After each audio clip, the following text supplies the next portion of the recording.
بسم اللہ الرحمن الرحیم۔ السلام علیکم۔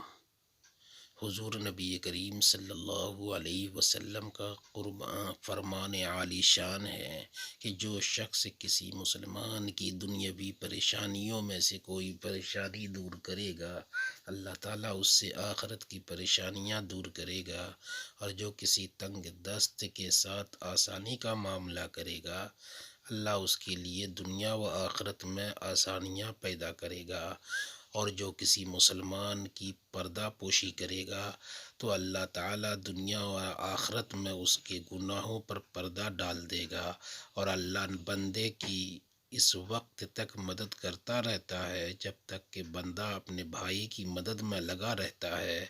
رسول اللہ صلی اللہ علیہ وسلم نے اس فرمان کے ذریعے پوری امت کو ایک دوسرے کے ساتھ ہمدردی، غم گساری اور محبت کی تعلیم دی ہے، اور آپ نے یہ درس دیا ہے کہ ایک مسلمان کو چاہیے کہ اپنے اندر دوسرے کی مدد کرنے کا جذبہ پیدا کرے۔ کوئی شخص کسی پریشانی اور تکلیف میں مبتلا ہے تو اپنی وسعت کے مطابق اسے پریشانی سے نکالنے کی کوشش کرے، جسمانی اور مالی جیسی بھی ضرورت ہو ہاتھ بٹائے۔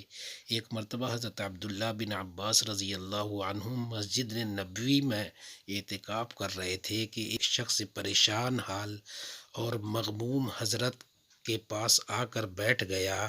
آپ نے اس کی پریشانیوں کا سبب معلوم کیا۔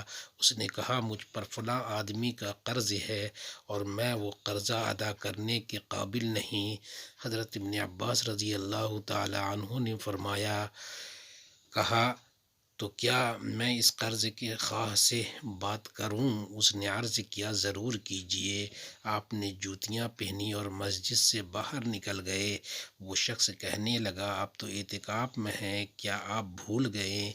آپ رضی اللہ تعالی عنہ نے فرمایا، نہیں، بھولا نہیں، البتہ میں نے اس روضہ پاک والے آقا صلی اللہ علیہ وسلم سے سنا ہے کہ آپ نے فرمایا، جو شخص اپنے بھائی کی ضرورت کے لیے قدم اٹھائے اور اس میں کوشش کرے تو اس کی یہ کوشش 10 سال کے اعتکاف سے بہتر اور افضل ہے۔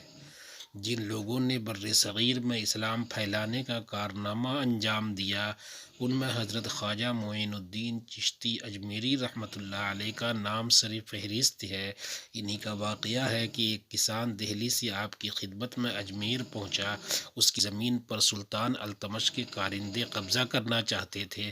اس نے اجمیر پہنچ کر حضرت خواجہ معین الدین چشتی رحمۃ اللہ علیہ کے سامنے اپنی پریشانی کا اظہار کیا کہ سلطان دہلی کے آدمی میرے زمین سے مجھے محروم کرنا چاہتے ہیں۔ اگر آپ سلطان کے پاس میری سفارش کریں تو میری زمین مجھ سے نہ چھینی جائے۔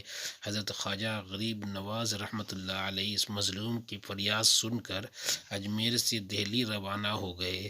ان کے خلیفہ خواجہ قطب الدین بختیار کاکی رحمۃ اللہ علیہ کو خبر ملی کہ حضرت دہلی تشریف لا رہے ہیں۔ قطب الدین بختیار کاکی رحمۃ اللہ علیہ نے اپنی پیر مرشد کا استقبال کیا اور عرض کیا کہ حضرت آپ نے کسی اطلاع کے بغیر سفر کی زحمت کیوں فرمائی؟ اگر کوئی ضرورت تھی تو مجھے خادم کو حکم فرما دیا ہوتا۔ حضرت خواجہ اجمیری رحمۃ اللہ علیہ نے فرمایا، یہ مصیبت زدہ انسان میرے پاس سلطان کے آدمیوں کے ظلم و جبر کی فریاد لے کر پہنچا تھا۔ میں نے فیصلہ کیا کہ اس مظلوم کی فریاد رسی کے لیے مجھے خود دہلی پہنچ کر سلطان سے اس کی سفارش کرنی چاہیے، کیونکہ رسول اکرم صلی اللہ علیہ وسلم کا ارشاد ہے کہ جب تک انسان کسی بندے کی مدد میں لگا رہتا ہے، اس وقت تک اللہ تعالیٰ کی نصرت اس کے شامل حال رہتی ہے۔ تو میں خود کیا اس کی رحمت کا محتاج نہیں ہوں؟ حضرت انس رضی اللہ عنہ سے روایت ہے کہ رسول اللہ صلی اللہ علیہ وسلم نے ارشاد فرمایا، ساری مخلوق اللہ تعالیٰ کی عیال ہے، اس لیے اللہ تعالیٰ کو اپنی ساری مخلوق میں زیادہ محبت اس شخص سے ہے جو اس کے عیال یعنی مخلوق کے ساتھ حسن سلوک کرتا ہو۔ کتنی ایسی مخلص ہیں جو خاموش انداز میں غرباء اور مساکین کا تعاون کرتے ہیں، ان کی مدد اور تعاون سے گاؤں اور علاقے میں بہت سے گھروں میں روشنی ہوتی ہے، انہی کی مدد سے چولہا جلتا ہے اور بے سہارے کو سہارا ملتا ہے، کتنی بیواؤں اور یتیموں کو ان سے کھانا میسر ہوتا ہے، اور کتنے محتاج بیمار ہوتے ہیں جن کی دوا علاج کا ان کے ذریعے انتظام ہوتا ہے۔ ان کے انتقال کے بعد عوام کو معلوم ہوتا ہے کہ وہ کتنے سخی اور فیاض تھے اور کس قدر ان کا سینہ خدمت خلق سے معمور تھا۔ اپنوں سے زیادہ یہ لوگ ان کے لیے آنسو بہاتے ہیں کہ اب ان کا سہارا ختم ہو گیا، ان کے لیے دل سے دعائیں نکلتی ہیں اور اللہ کے حضور میں ان کے لیے دعائیں مغفرت کی جاتی ہے۔ کیا آپ سمجھتے ہیں کہ ان کی دعائیں رد ہو جائیں گی؟ ہرگز نہیں، اللہ تعالیٰ ان کی دعاؤں کی وجہ سے ان کی مغفرت کا اعلان کر دیتا ہے۔ حضرت انس رضی اللہ تعالی عنہ سے روایت ہے کہ رسول اللہ صلی اللہ علیہ وسلم نے ارشاد فرمایا، قیامت کے دن جب اہل دوزخ صف بنا کر کھڑے کیے جائیں گے، اس وقت ان کے پاس سے ایک جنتی گزرے گا تو ایک دوزخی کہے گا، اے فلاں، کیا تو مجھے جانتا نہیں؟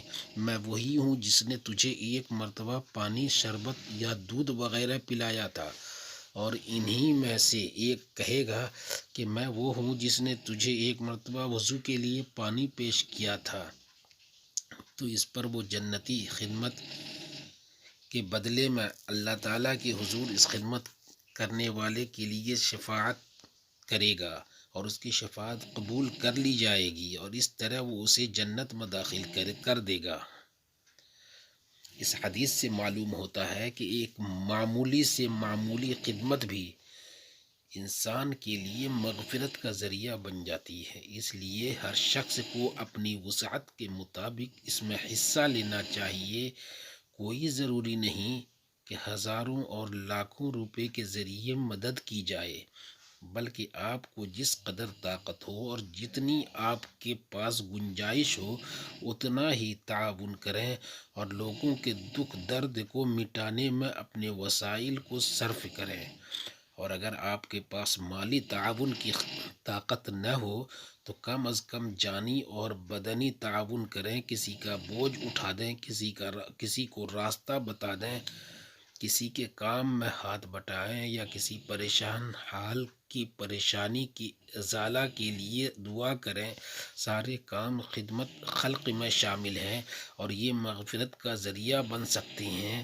غرض جس طرح بھی ہو سکے لوگوں کو نفع پہنچانے کی کوشش ایک بہترین اور پسندیدہ عمل ہے جس سے اللہ کا قرب اور نجات کا راستہ حاصل ہوتا ہے، اور ایسے لوگوں کو اللہ تعالیٰ دنیا میں بھی عزت کی زندگی عطا کرتا ہے۔ اللہ پاک ہمیں اپنے مخلوق کی خدمت کرنے کی توفیق عطا فرمائے، آمین یا رب العالمین۔